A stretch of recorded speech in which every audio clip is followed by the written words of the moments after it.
Welcome to the newest installment of On the Local at Cinezine.net. This month we are sitting down with Jasmine and Mackenzie of Nashville's own Birdcloud. They are nearly indescribable folk duo with some really cool lyrics and have been maximizing their exposure via video and a lot of creative avenues. They're about to hit the road on their first tour as Birdcloud and have some new music coming out as well as some videos that we will discuss with them. So without further ado, let's talk to Jasmine and Mackenzie of Birdcloud. Jasmine, Mackenzie, Birdcloud, thank you so much for taking the time to do this. How you doing today? Is life good? Yeah. Yeah? Cool. Well, tell me about the first time that you all played together. Yeah, we played at our friend Frank's house. Yeah. And I guess he had a guitar, or he had two guitars, and we were just staring at each other, making up songs. Improvisation. Songs about your friends or people that you hate, like that aren't there, and then doing it to each other, and then everybody liked it, so we kept doing it. And then our friend booked us a show like a week later, and we wrote 2 songs and played our first show. And that was at the 8 off 8th, right? Yeah. Yeah. It sounds pretty hasty, pretty quick. I mean, did that go well? It was actually all right. It was really fucking fun, actually. We played with a pretty good bill. Our friends did a production of The Hobbit the same night. That was really great. And then just some other silly bands. That's awesome. Yeah. And so you guys got together and played together the first time summer of last year. When was it that you first played? Well, we got together initially for that one thing, and then we kind of didn't really do much with it, and then we got together last summer, and pretty much from last August until now, we've been thinking about it as like a real thing that we're doing. Yeah. At what point did it really click, though, that you were like, all right, we're not just messing around at a barbecue. This is something we really want to do and enjoy and, like, kind of go all in on? Probably like August of last year. Yeah. Yeah. I mean, it always kind of felt like there was demand for it somehow, even though, like, we weren't really taking it seriously yet. But, I mean, you can't really say we don't take ourselves seriously, but, you know, we still try to take the project. Yeah. Like, we take it on. Yeah. Yeah, definitely put some ambition behind it. Yeah. Mm-hmm.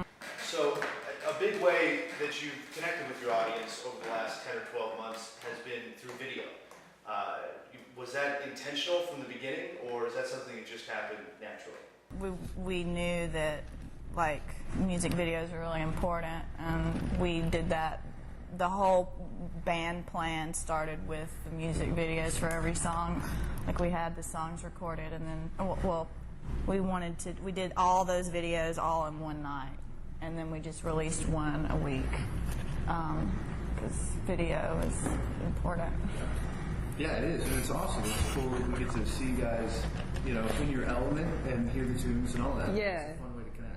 Yeah, and it's funny to see how our element has kind of changed, because those are like really stationary, and you know, I think if we were to sit down and do that now for the second record, they would be like, just the whole delivery would be a little bit different. I mean, because we've been playing for longer. We just got better. Yeah. And more comfortable too, probably. So your newest video is Fuck You Cop, which is quite a raucous, line dancing party under a bridge kind of thing, and it's really a blast. So tell me about where that concept came from and how much fun it was, you know, putting that together. It was, well, just, you know, like driving drunk or like driving on whatever, and then, you know, being sober and driving and like getting nervous that there's like a cop behind you, and even though you're not doing anything wrong, and just still getting like anxious. That's kind of where it came from, like no problems, so whatever, why am I experiencing this anxiety from this cop, fuck you.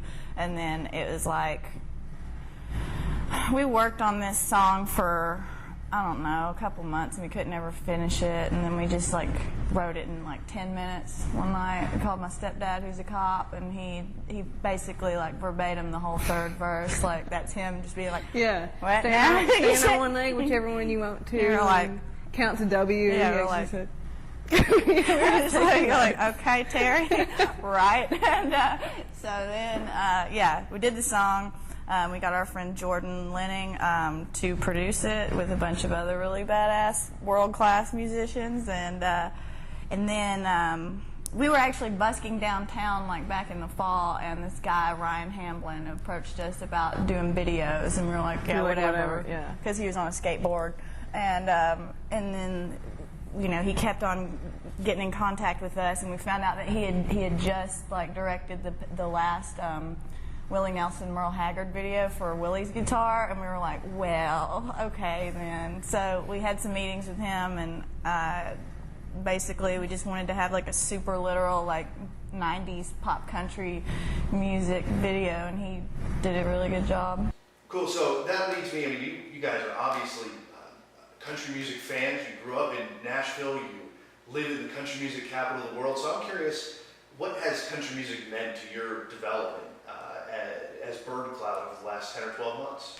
I mean, we're from Nashville, so it's kind of like growing up in this like bubble where it's not so fucking weird, It's like obviously like country music is taking a like recently, like all this fucking like hip hop shit or whatever, but I listen to it constantly. We both listen to it constantly and like text each other, have you heard Corn Star, or like whatever the fuck's out, like, and I mean I don't know, I mean just, yeah, I mean I guess we're kind of influenced by it, just like the like idea of like having a song about whatever, like making it like really real dumb. specific songs, Yeah. and like, I don't know, formulaically we're probably not even like conscious enough to like recreate the formula of a song. Like if we've written a bridge, we don't know we just call it like Yeah, and everybody that plays on our stuff is like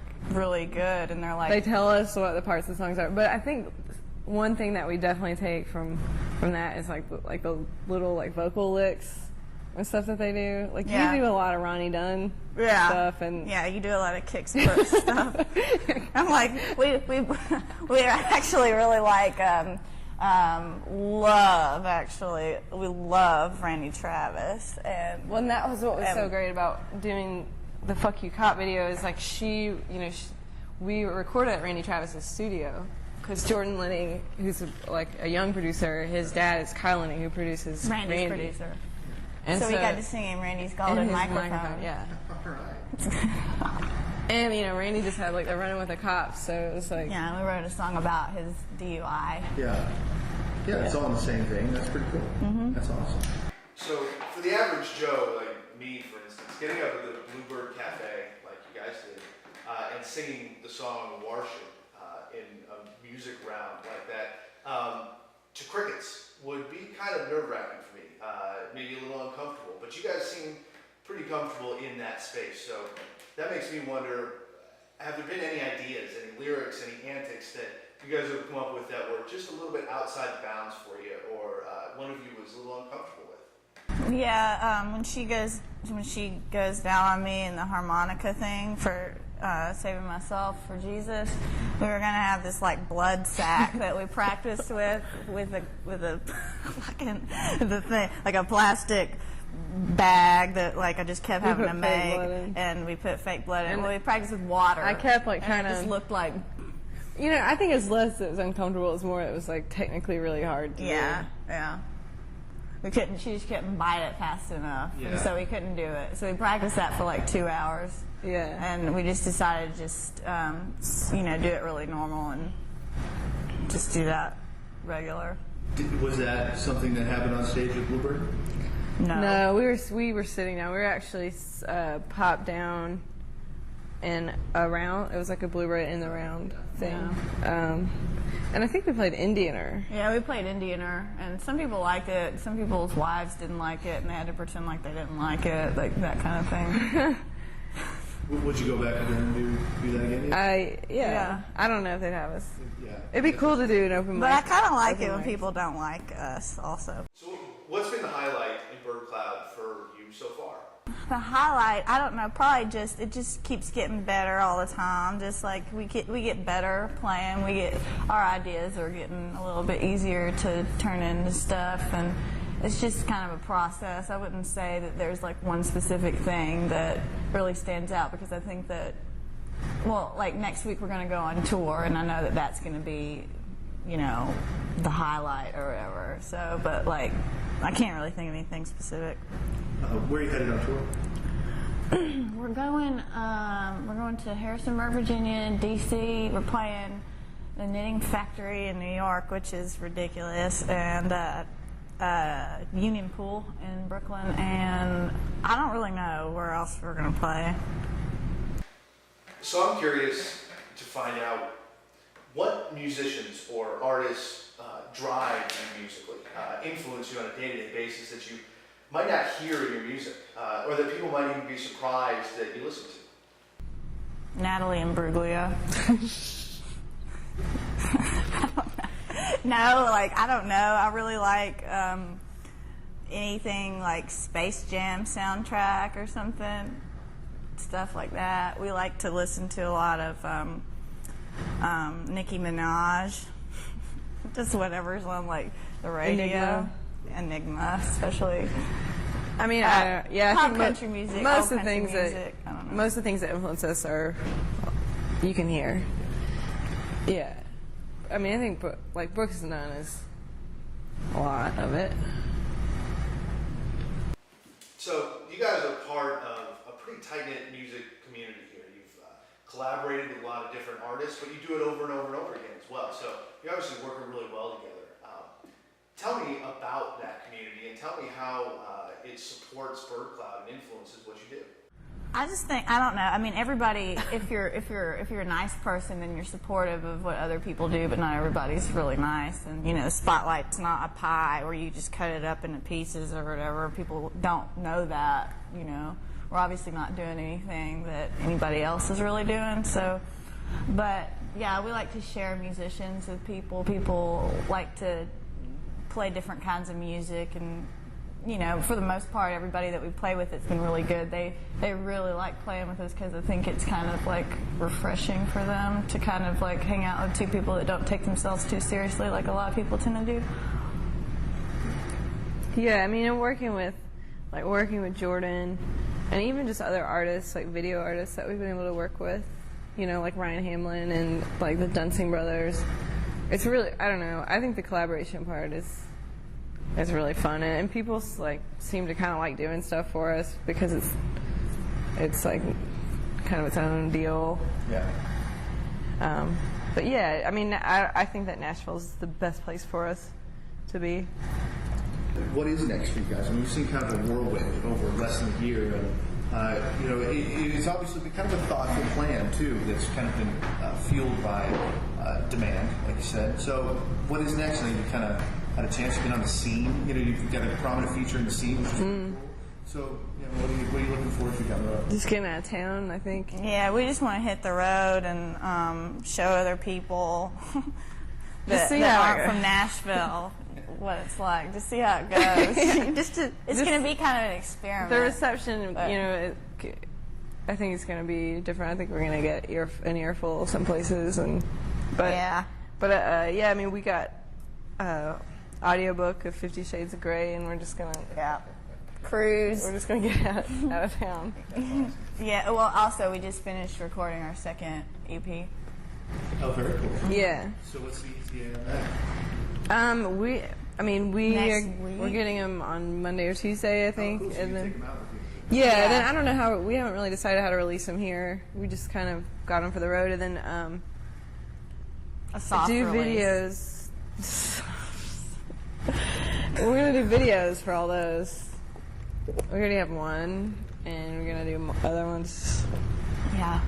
Jasmine and Mackenzie, thank you so much for taking the time to talk to me. Good luck on your tour.